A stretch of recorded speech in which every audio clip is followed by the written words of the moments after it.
Hello, and welcome to Two Pews in a Pod. Join us as we explore faith in a modern world at Evangelical Lutheran Church in Frederick, Maryland. Now, here is your host, Pastor Paul Baglios.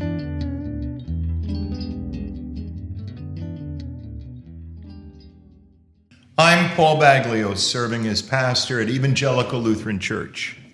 I'm Daniel Catalano, the Director of Music Ministries here at Evangelical Lutheran Church. And I'm Vicar Megan Wyant, Director of Youth and Family Ministries here at Evangelical Lutheran Church. Welcome once again to Two Pews in a Pod.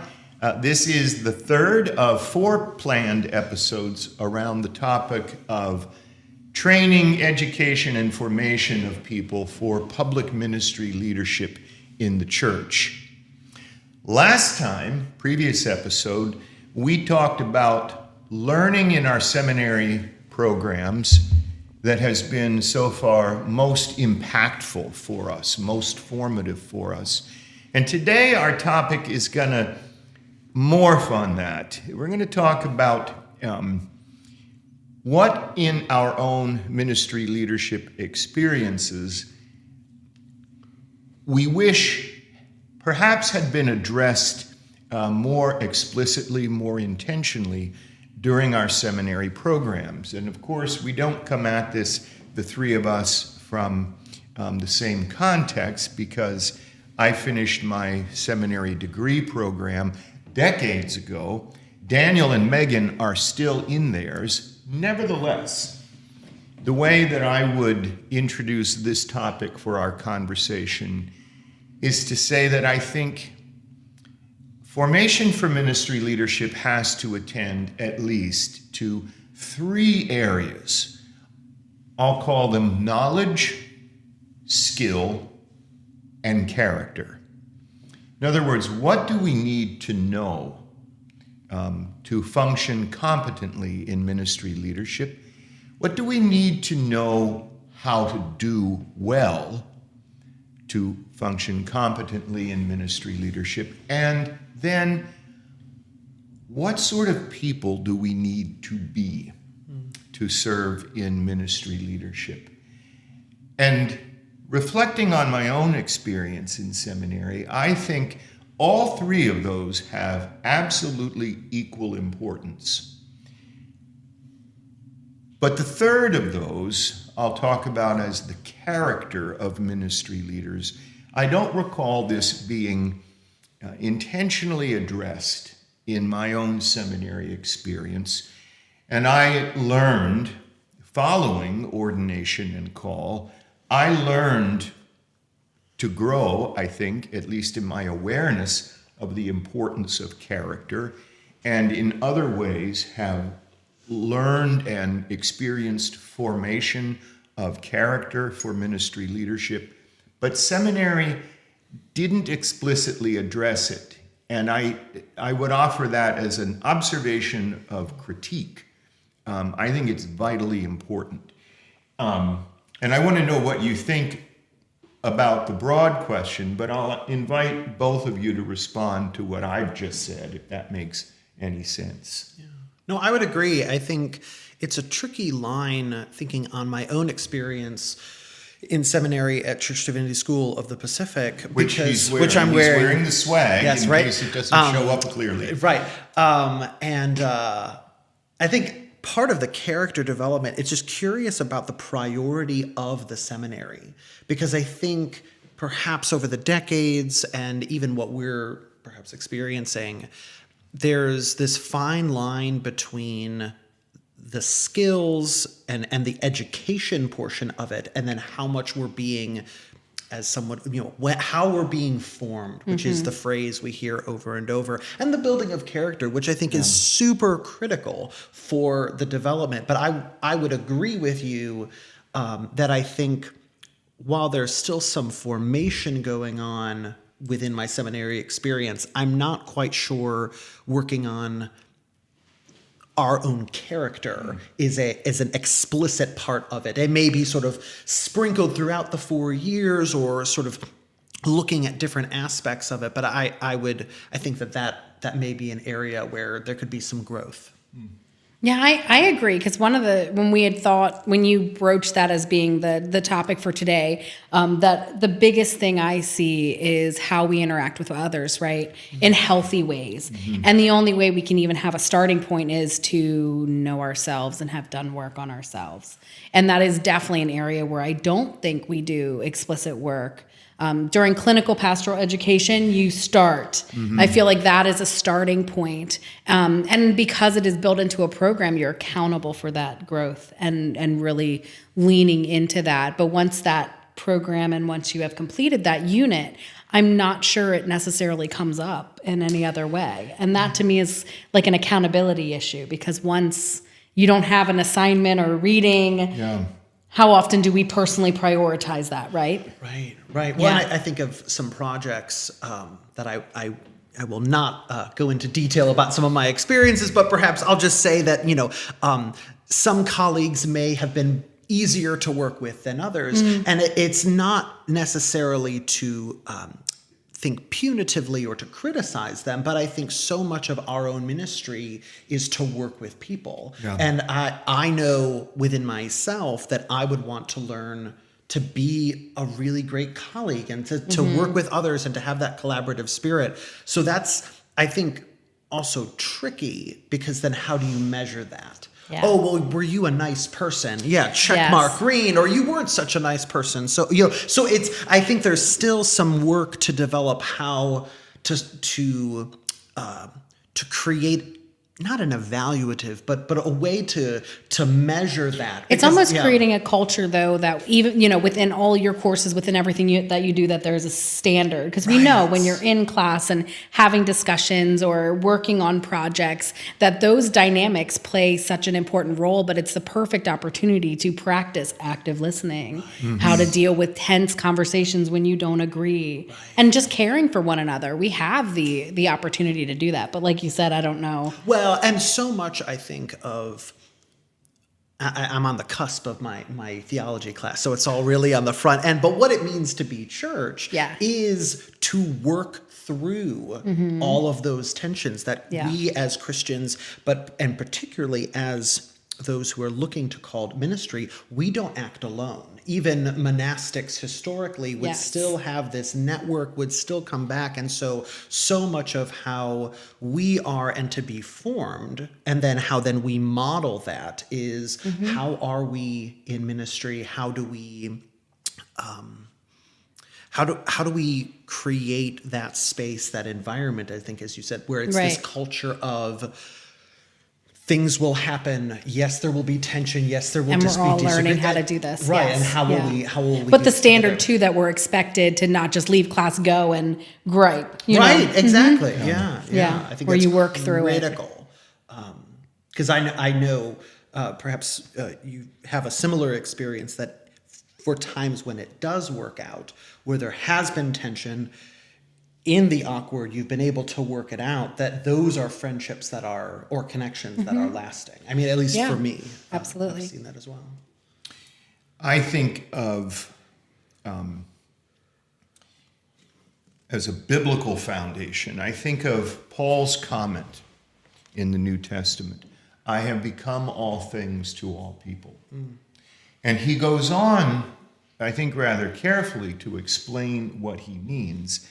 I will say that I have heard other ministry leaders and seminarians laugh at the mention of that passage, as if either Paul's an idiot or anyone who might expect someone to aspire to what Paul says is an idiot. But what he's talking about is an ability to be with people, to be available to people, to be attentive to people, not with our mind and our heart and our emotions locked on our own needs, but on the needs of the person or the people in front of us, always with a mind toward building the community. This requires a certain measure of, Bishop Goll in a conversation with me recently was talking about the practical ethic of sacrifice, which does not mean ruining ourselves, Right. wasting ourselves, inviting all manner of mistreatment or abuse upon ourselves. But it does mean a willingness and a capacity to extend ourselves for the sake of others, Yes. for their growth in Christ, for their growth in the gospel. And there's a sort of wondrous irony or paradox about this, that in order to be fully present as whole human beings to other people, we also have to be able to get ourselves out of the way. Yes. We are called to be bearers and embodiments of Christ, as are all baptized disciples. Those who are ordained have a responsibility to ensure that attention and that growth within the faith community. And it means a capacity to lay aside one's own preferences, one's own proclivities, one's own whims. And this comes down to, I'm going to use two words that are common in conversations about this, and I'm anticipating. I'm going to use one of your words that I knew it was going to come up. But it's a difference between a sense of entitlement and a truly formed authenticity. Authenticity, Yeah, by the way. yeah. Let's make that clear. Daniel and I have been talking about that a lot. not the first. Yeah, right. Yeah, let's. Yeah, the authenticity. That's what I mean. Let's make that clear. Daniel has been saying he finds himself authentically entitled. Yeah, No, I'm entitled. That's my right. But you and I have been speaking a lot about authenticity, and I want you to say more about that with Megan and I. Well, so to your point, I think as well, looking at what the role of the ordained, which can have other implications, but for me also self-sacrificing, but also the care that you're given to yourself. When I hear of you talk about that, and I think this ties in as well to being authentic, that really being in tune with your own self and your own call. We've talked before about how it's not just whatever they want and sort of throwing yourself down, but also being secure within who you are, how you've been formed into this role, and letting that be the space so that you can then work with others. It's really challenging to be open and honest and to hear others when you yourself are dealing with things that you're not grounded in. And so that level of authenticity, I know it's often misused or used quite frequently, but the self-care, but really tending to your own authentic sense of self and where you fit into God's kingdom. I think that's so critical, because if you don't have that, or if you are not actively working on where you're settled or where you feel your call in ministry is, how does ministry work? It begs a really interesting question. So it ties back to what you said earlier, and then for me, being authentic in a true sense of how your calling is just, it's becoming more and more important for me. And I think it would be a fair statement of at least part of what you mean when you speak about being authentic, to say this call, this responsibility, this investment of public leadership responsibility in the community is not only something I do, it's something I am. That I'm not posing. Right. I'm not merely playing a role that I don't fully inhabit mentally, spiritually, emotionally. Right. I'm living out of a sense of self as one called to this. I want to pick up on your sermon recently here at ELC, Megan, because one of the many memorable lines of your sermon is, "We are not imposters." And I know you were addressing the larger community in our call as disciples, but that has bearing as well for those who are called to public leadership of the disciple community. Absolutely. That we have a sense of ourselves as not imposters. Right. We're not faking it. I mean, we have to make it a part of, like you said, like your identity. And throughout seminary, it's really finding your voice, and it has to be authentic. It has to be the true you. Because when we do feel like we're playing a part, or we see, I think sometimes it's easy to get wrapped into, oh, there's a pastor who I really like and I want to be just like them. But your voice and the message you have is uniquely yours, and that's what we need to hear. That's what you have to, and that's the invitation in seminary, is to really play around and figure out what is your voice, what is where do you feel you're being called, and where are your edges, and you have to be open, because you just never know. You never know. There are so many things that I've stepped into thinking I'm going to absolutely be terrible at this, and then being happily surprised, or vice versa. Things that I thought would be easy were much more difficult.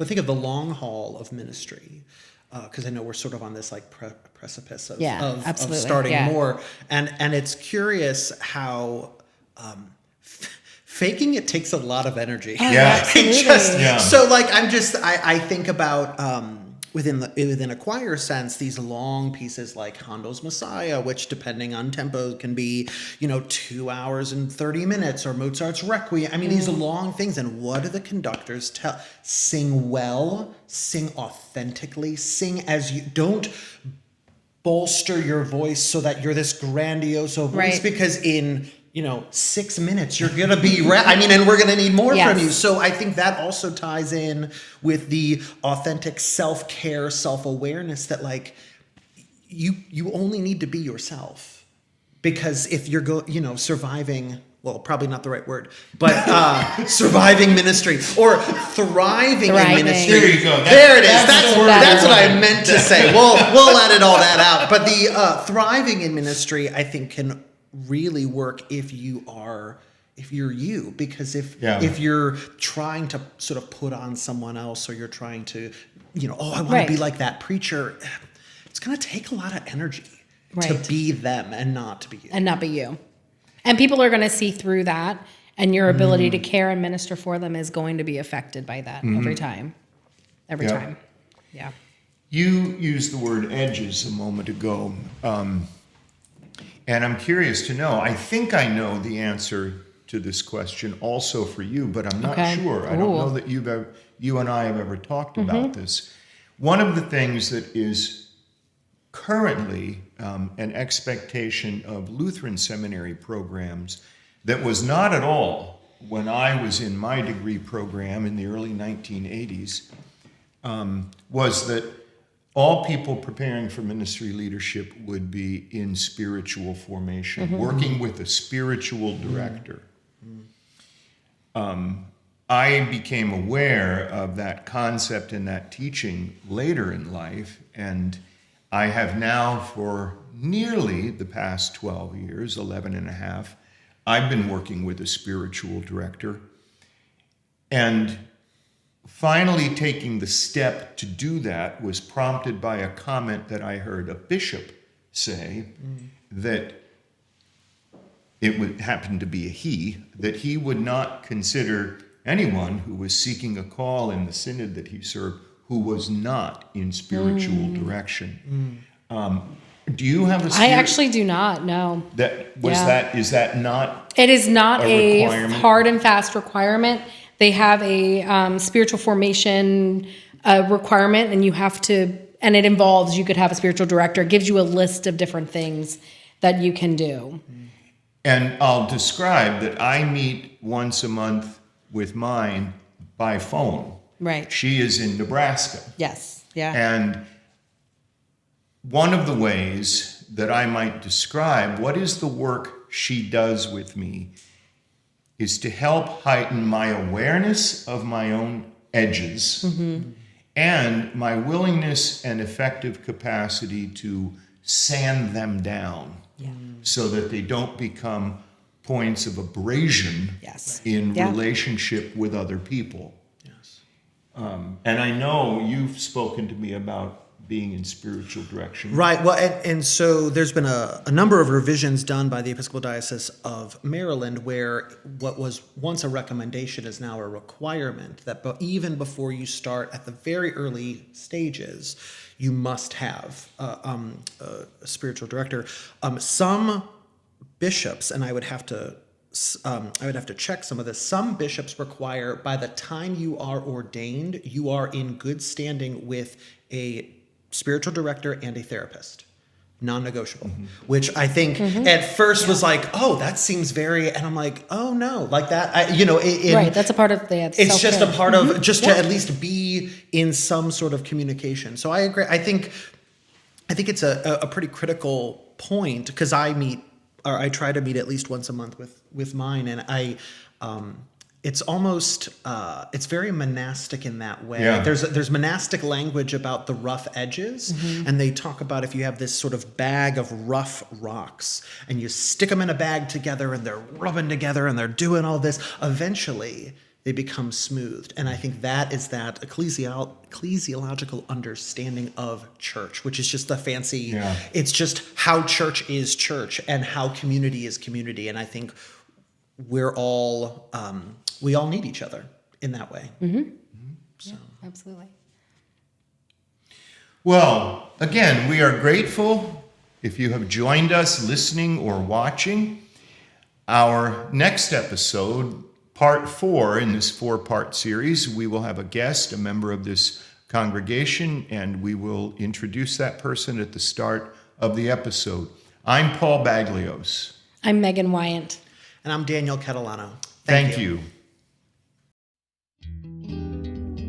This has been 2 Pews in a Pod, a podcast hosted by the lead pastor of Evangelical Lutheran Church in Frederick, Maryland. Thank you for listening, and we'll see you next time.